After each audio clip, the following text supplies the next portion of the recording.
Isang mapagpalang araw sa inyong lahat. Heto na naman ang inyong kaibigan, si Miss Maria, para sa pagpapatuloy ng ating kwento. Naku, kung naging matindi ang mga nakaraang tagpo, asahan nyo na masihigit pa ang tensyon ngayon. Una sa lahat, itong si Garrett. Biruin nyo ha, pumasok sa opisina ng may black eye at mga pasa sa mukha. Bagay lang sa kanya. Matapos ang ginawa niyang pananakal kay Cassandra, hindi ba? Sabi nga, what goes around comes around. Pero sino nga kaya ang mahiwagang tagapagtanggol na bumasag sa pagmumukha niya? Samantala, mukhang panandalian lang ang saya ni Cassandra dahil sa pagbabalik ng chairman. Akala natin ay simpleng kamustahan lang, pero may bitbit palang planong pagbubugaw ang matanda. Ipakilala ba naman kay Cassandra ang gwapong binata mula sa France na si Johan? Naku mga kaibigan, kitang-kita kong panginginig ng baso ng alak sa kamay ni Delton habang nanonood sa gilid. Paano nga naman magre-react ang isang silosong boyfriend o ang mismong ama niya ang nagtutulak sa babaeng mahal niya sa kamay ng ibang lalaki? At ano itong balita na matagal pa palang magkakasama sina Johan at ang chairman dito sa bansa? Huwag na nating patagalin pa at simulan na natin. Habang naglalakad ako papasok ng elevator ay hinahanap ko ang cellphone ko. Alam kong nailagay ko yon sa bag ko bago ako umalis. Hindi ko naman yon ginamit habang nagdadrive. Nasaan na ba yun? San ko ba yun siniksik?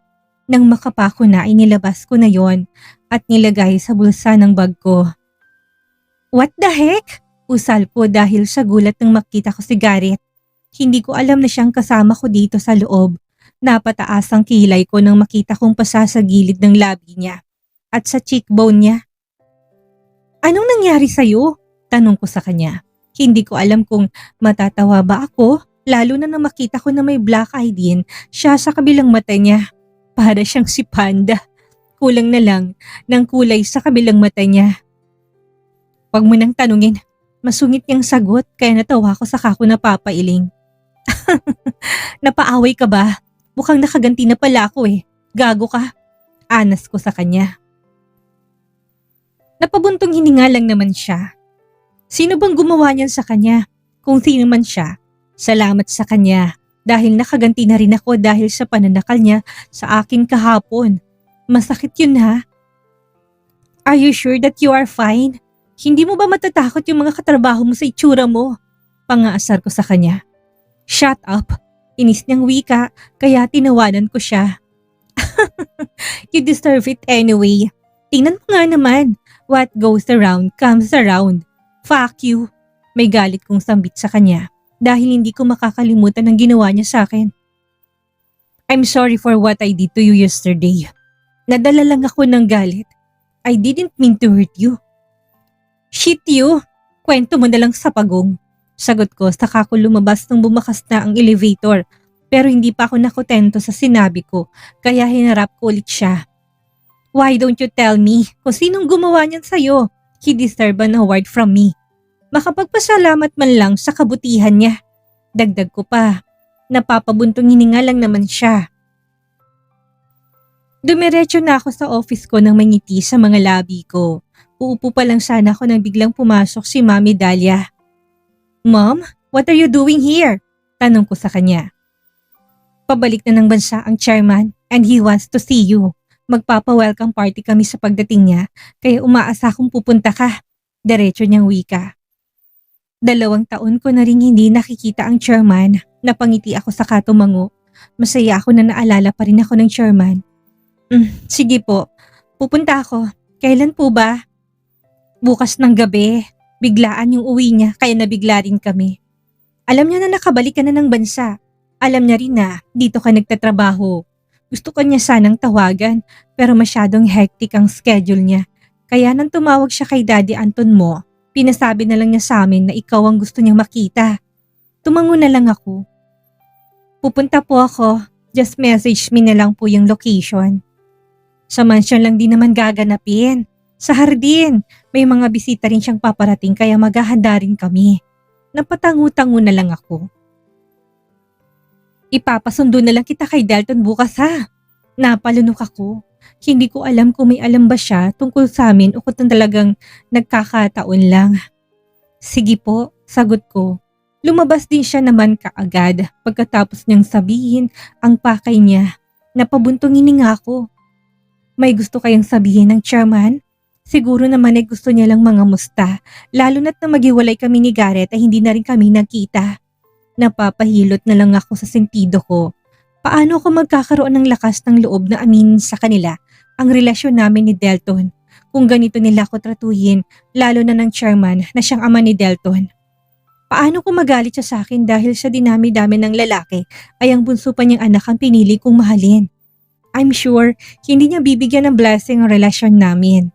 Ayaw ko naman na ako ang maging dahilan ng pag-aaway nilang mag-ama.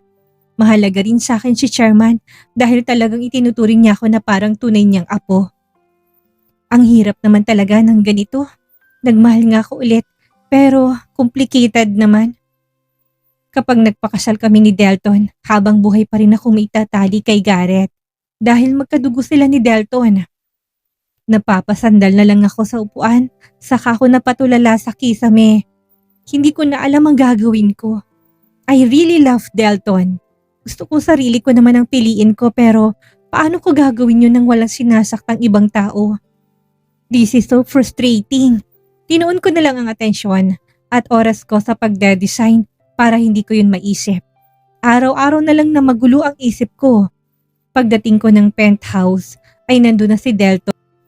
Alam niya ang passcode ko kaya malaya siyang maglabas-pasok. Hi, tila pagod kong bati sa kanya, saka siya hinalikan sa labi. Tired? Ani yan ikinatango ko. Para akong batang nagpakandong sa kanya, saka ko yumakap sa kanya. Hinahaplos niya naman ang mga buhok ko. Kanina ka pa ba dito? Tanong ko.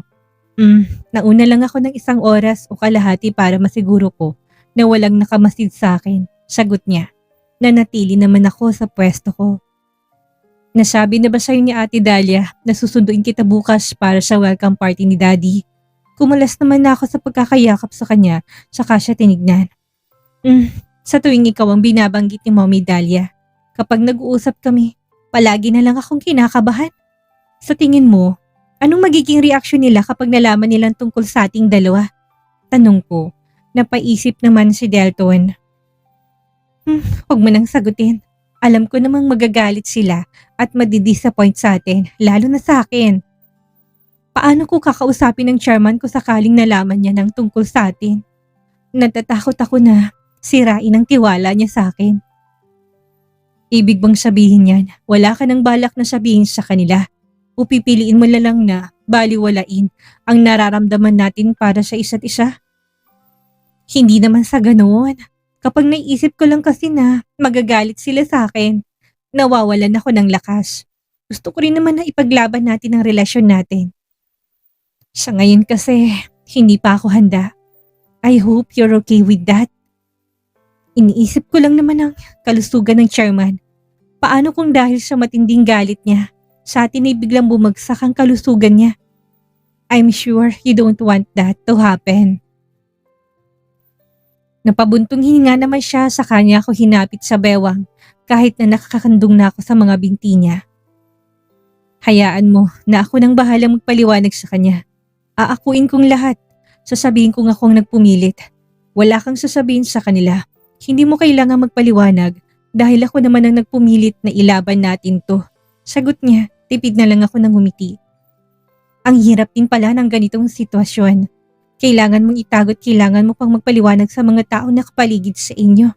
Sana balang araw, maging maayos din ang lahat sa aming dalawa. Kinabukasan, katulad na napag-usapan, si Delton ang sumundo sa akin. Iyahatid din kita mamaya, okay? Huwag kang aalis nang hindi ako kasama mo. Wika niya habang nasa biyahe kami.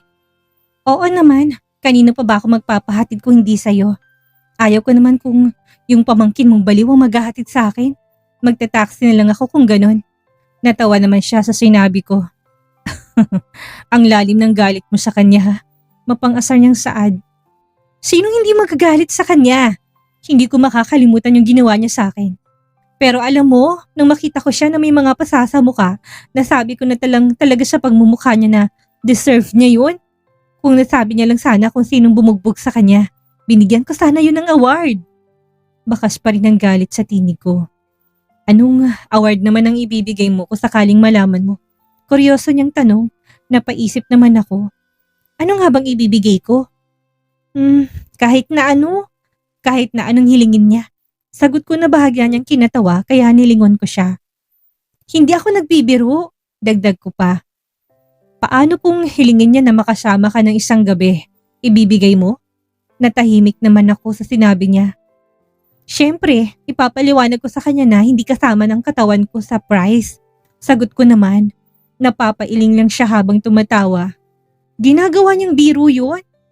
Pero kung sa bagay, may point naman siya. Pagdating namin sa mansyon ay dumiretso na kami sa hardin. Hindi naman karamihan ang mga bisita. Sa tingin ko'y mga taong close lang kay Chairman. Cassandra, iha! Tawag kaagad sa akin ni Mommy Dahlia. Naghiwalay kami kaagad ni Delton dahil hinilan na ako ni Mommy Dahlia. Dad! Cassandra is here! Agaw atensyong saad ni Mommy Dahlia. Napalingon naman si Chairman sa amin. Natigil tuloy ang pag-uusap nila ng kausap niya. Cassandra! Apo ko! Come here! Natutuwang saad ni Chairman. Lumapit naman ako sa kanya. Niyakap niya ako kaya napangiti na lang ako. I miss you, Lolo. Wika ko ni kinangiti niya. I miss you more, iha. Kumusta ka na? Lalo kang gumaganda, ha? May boyfriend ka na ba? Umiling naman ako. Hindi ko naman kayang sabihin sa kanya na ang bunso niyang anak ang nagmamay-ari ng puso ko ngayon. Tamang-tama. May papakilala ko sa'yo. Johan, come here, iho. Tawag niya sa isang lalaki. Napatingin din ako sa tinawag ni Chairman. Lumapit naman ang isang lalaki sa amin sa kanginitian ng Chairman. Apo, this is Johan. Anak siya ng business partner ko sa France. Binata rin ito. Naghahanap na rin ng mapapangasawa niya. Ani ni Chairman. Natawa naman ng lalaki. Chairman, nakakahiya naman. Masyado mo namang binibigla si Miss Ganda. Ani habang nakangiti saka ako tinignan. Inilibot kong paningin ko. Hinahanap si Delton. Napalunok ako nang makita ko siya sa gilid. May hawak na siyang wine glass at alam ko na madiin ang pagkakahawak niya doon.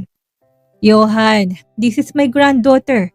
Wala naman sigurong problema sa'yo kung ex-wife siya ng apo ko. She's a kind-hearted woman, kaya malapit pa rin siya sa puso ko. Pagpapakilala sa akin ni Chairman. Really? Ang katulad niyang napakagandang binibini ay hiniwalayan pa ng apo mo, Chairman. No offense, Chairman, ha? Pero bulag na yatang apo mo para hindi niya makitang magandang binibiting ito. Pagpupuri niya. Bahagya lang akong umiti para naman wala silang masabi.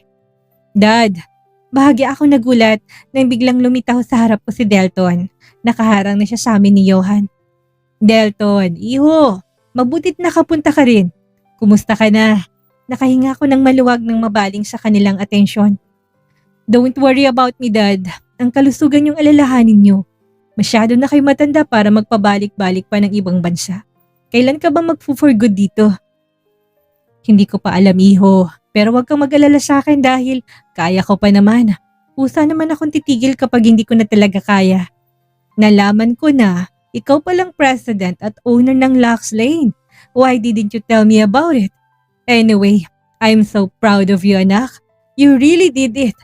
Umangat ka sa industriya nang hindi nakadikit sa pangangat mo ng apelyido natin. Daddy is so proud of you. Napangiti ako dahil alam ko namang nangungulila pa rin si Delton sa daddy niya. Dahil mas matagal yun ng mga panahon na hindi sila magkasama. Nawala naman na sa amin ni Johan ang atensyon ni Chairman. Habang nag-usap sila, ay umalis na muna ako para manguha ng wine sa buffet.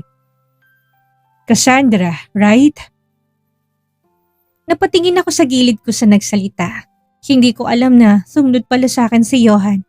Yeah, tipid kong sagot saka ako uminom ng alak. Gumiti naman siya sa akin. That man over there, is he your ex-husband? Napatingin naman ako kay Garrett na biglang lumingon sa akin. Hindi ko maintindihan kung bakit kanya hiniwalayan. Tapos, pasulyap-sulyap sa'yo ngayon. Are you two still in good terms? Kuryoso niyang tanong. Hindi no, we're not even friends.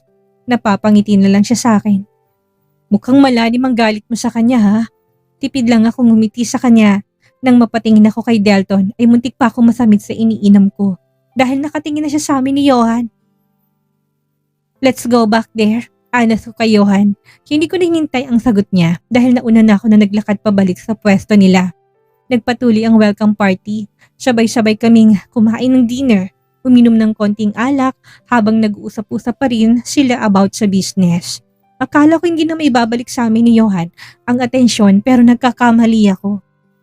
Cassandra Iha, balita ko ikaw ang head designer ng business ni Anton at Dahlia. Nasa same industry din kayo ni Johan. Is it okay with you na business partner kayong dalawa? Wika ni Chairman. We don't need it, Dad. Cassandra and I are already partners. Si Delton ang sumagot.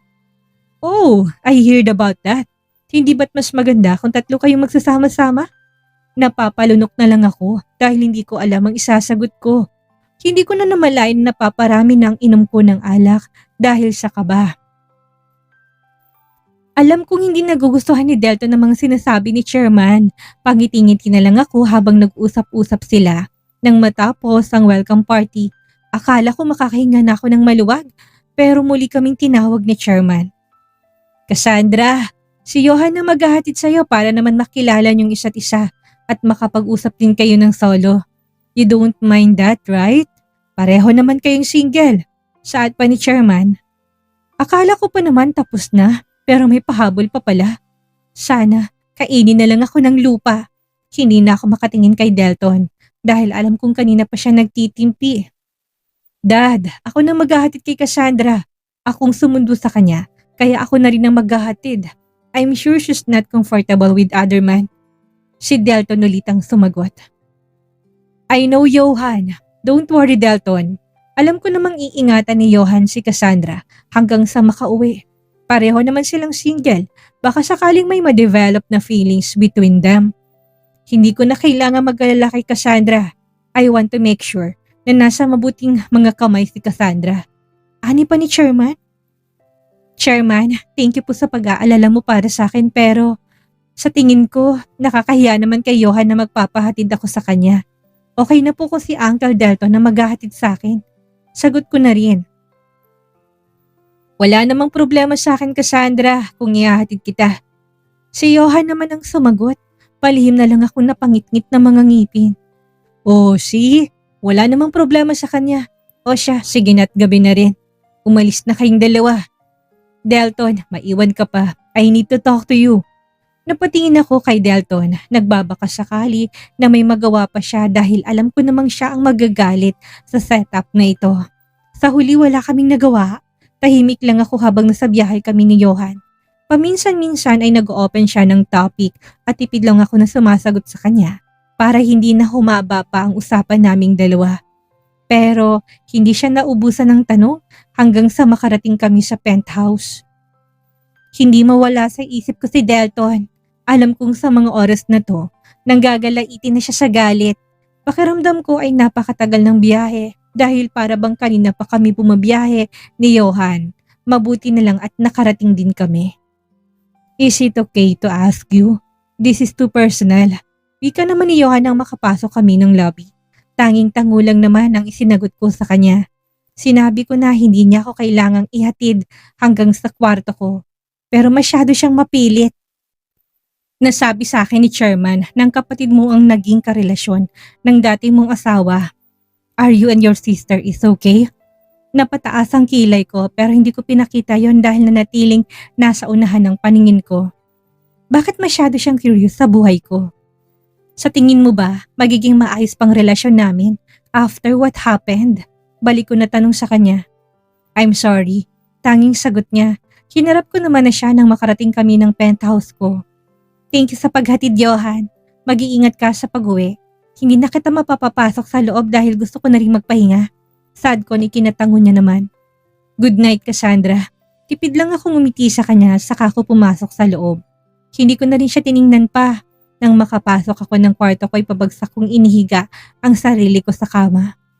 Kumusta na kaya si Delton? Ano kayang sasabihin ni Chairman sa kanya? Napabuntong hininga na lang ako. Palagi na lang akong kinakabahan. Paano kung may alam na rin si Chairman? Paano kung ginagawa niyang itaboy ako sa ibang lalaki dahil ayaw niya na magkaroon kami ng relasyon ni Delton? Inis ako nagpasipa-sipa na para bang bata sa kama ko. Nakauwi na kaya siya? Mabilis akong bumangon, saka ako kinuha ang cellphone ko sa bag ko. Bagsak ang balikat ko nang wala akong makitang message niya o missed calls man lang. Nasa na kaya siya? Nag-message na lang ako sa kanya at pinaalam na nakauwi na ako. Naghintay ako ng ilang minuto dahil baka sakaling mag-reply siya, pero wala akong na-receive. Ibinaba ko na muna ang cellphone ko sa kama saka ako pumasok ng bathroom para makapag half bath. Halos kalahating oras din ako doon. Nang matapos ako magbihis ay kinuha ko ng cellphone ko. Napangiti ako nang makita ko na may 2 messages pero nawala rin yun dahil hindi si Delton ang sender. Hey, this is Johan. Nakauwi na rin ako. Kinuha ko nga pala kay chairman ang number mo. Nahiya kasi ako na kunin kanina. Good night, Cassandra. Pabagsak akong nahiga sa kama ka. Saka ko binitawan ng cellphone ko. Tumitig na lang ako sa kisame. Sana naman nakauwi na si Delton. Bakit hindi man lang siya mag-message sa akin para alam ko naman kung nasa mansion pa ba siya o kung nakauwi na ba siya. Sa sobrang pag-iisip ko ay nakatulog na ako. Nang magising ako kinabukasan ay para akong binuhusan ng malamig na tubig nang makita ko si Delton na nakaupo sa gilid ng kama ko. Ano bang ginagawa mo dyan? Ginugulat mo ko eh. Anas ko sa kanya. Para tuloy tumaas lahat ang dugo ko sa ulo. Bumangon na ako saka ko napahila mo sa mukha ko. Hindi naman sumagot si Delton kaya tinignan ko siya. Kunot-no ko siyang tinignan dahil blanko lang ang mukha niya. Bakit ganyan ang itsura mo? Tanong ko sa kanya. Rinig ko naman ang pagbuntong hininga niya saka siya tumayo at nagtungo sa bintana. Iniliis niyang mga kortina kaya napapikit ako dahil sa silaw. Ano bang problema nito? Hindi man lang ako sinagot. Tungkol pa rin ba to sa nangyari kagabi? Malinaw niya naman sigurong narinig na wala akong kinalaman sa ginawa ng daddy niya. Are you mad? Tanong ko. Did you enjoy his company? Malamig niyang tanong, napabuntong hininga naman ako. Are you jealous? Tanong ko rin. Hindi ba dapat? Hindi ko alam kung matatawa ba ako hindi dahil sa palitan namin ng tanong. Tumayo na ako sa kasya ni Yakap mula sa likod. I know his weakness. Gustuhin ko man na ikaw ang maghatid sa akin. Alam mong hindi ako makakahindi sa daddy mo. Kung ipipilit kong ikaw ang maghatid sa akin, baka makahalata siya. Sagot ko. Hindi mo sinagot ang tanong ko. Napapairap na lang ako dahil kailangan pa ba niyang alamin yun? What do you think? Buong biyahe namin, ikaw ang iniisip ko. Hindi ka man lang nag-message o tumawag sa akin. Hindi mo nga man lang na-replyan yung message ko eh. Nagtatampo kong wika. Ramdam ko naman ang pagbuntong hininga niya. Inalis niyang mga kamay ko na nakapulupot sa kanya. Sa kanya ako hinarap. Sinalubong ko naman ang mga mata niya. Alam mong ikaw ang gusto kong makasama. Hindi mo na nga ako naihatid kagabi. Hindi mo man lang ako pinuntahan dito. Pagkatapos niyong mag-usap ni chairman, nakanguso kong saan. Kinaplos niya naman ang buhok ko. Hindi ako nakaalis ng mansyon kagabi. Kanina lang din ako nakaalis. Kaya dito na ako dumiretso. Anong sinabi sa'yo ng lalaki niya habang nasa biyahe kayo? Pinapasok mo pa siya dito? Hindi niya talaga inaalis yung usapan tungkol kay Johan. Hindi na. Nagpahatid lang ako sa kanya. Ano naman ang sinabi niya sa'yo? Napapabuntong hininga na lang din ako pero kailangan ko sagutin ang mga tanong niya para mawala na yung init ng ulo niya. Nagtanong lang siya tungkol sa amin ni Garrett. Yun lang naman. Tanong niya, sagot ko lang para hindi na humabang usapan namin. Wala nang iba, I promise. Sagot ko, niyakap niya naman ako sa kanya ako hinalikan sa ibabaw ng ulo ko. I hate it. Every time na may mga lalaki na nakatitig sa'yo, alam ko mga titig na yun dahil lalaki rin ako. Handa naman ako na sabihin kay daddy ang tungkol sa relasyon nating dalawa para hindi kanya na binubugaw pa sa kung sino-sino mga lalaki. Pero wala rin ako magawa. I want to wait your signal. Pinulupot kong mga kamay ko sa kanya at dinikit ang pisngi ko sa dibdib niya. Masyado na ako makasarili kung hindi pa ako handa. I'm still scared lalo na ngayon na mas pinapahalagahan ako ni Chairman. Naintindihan ko naman na nakakonsensya siya dahil sa ginawa sa akin ni Garrett kaya niya to ginagawa. Kakausapin ko na lang si chairman at ipapaliwanag sa kanya na hindi pa ako ready para sa panibagong relasyon para hindi niya na ako ibugaw kay Johan. Siguro naman, hindi na magtatagal si chairman dito, hindi ba? Tanong ko saka ako kumala sa pagkakayakap niya. Hindi naman siya makatingin sa mga mata ko. Ang totoo ay matagal siyang magstay dito kasamang lalaking yun. Sagot niya. Napaawang na lang ang mga labi ko at napatitig kay Delton. Ibig bang sabihin ay araw-araw ko talagang makakasama ang Johan na yun? At doon nagtatapos ang ating part 39. Naku, ramdam na ramdam kong tensyon at tindi ng selos ni Delton. Sino ba naman ang hindi mag-aalborotong dugo kung sarili mong ama ang mismong naglalapis sa reyna mo sa ibang lalaki, hindi ba? Pero bilibin ako kay Cassandra dahil alam na alam niya kung paano amuhin ang kanyang cold-hearted billionaire kapag nagtatampo ito. Ngunit sa kabila ng tamis ng kanilang pag-uusap sa kwarto, may iniwan na naman ng malalim na aral sa atin ang eksenang ito. Sa isang relasyon, ang takot at kawalan ng lakas ng loob na maging tapat sa pamilya ay madalas na nagiging mitya ng mas malaking gulo. Natural lang na matakot si Cassandra sa sasabihin ng chairman at ng lipunan. Pero kung patuloy nilang itatago ang kanilang pag-iibigan, mas bibigyan lang nila ng pagkakataon ng ibang tao na manghimasok. Gaya na lamang nitong si Johan na mukhang matatagalan pa sa Pilipinas. Naku mga katropa, ano kayang mangyayari ngayong araw-araw na makakasama ni Cassandra itong si Johan sa trabaho? Hanggang kailan kakayanin ni Delton na manood lang sa gilid habang ang kanyang ama ay abala sa pagbubugaw sa kanyang kasintahan? At si Garrett, ano kayang susunod na gagawin matapos siyang mabugbog? Abangan natin ang susunod na kapanapanabik na kabanata. Kung kayo ang nasa posisyon ni Cassandra, ibibigay niyo na ba ang signal kay Delton para umamin na sa chairman? I-comment niyo ang inyong mga saloobin sa ibaba. Huwag kalimutang i-like ang video na to at mag-subscribe para lagi kayong updated. Muli, ako ang inyong kaibigan, si Miss Maria. Magkita-kita muli tayo sa susunod na bahagi ng ating kwento.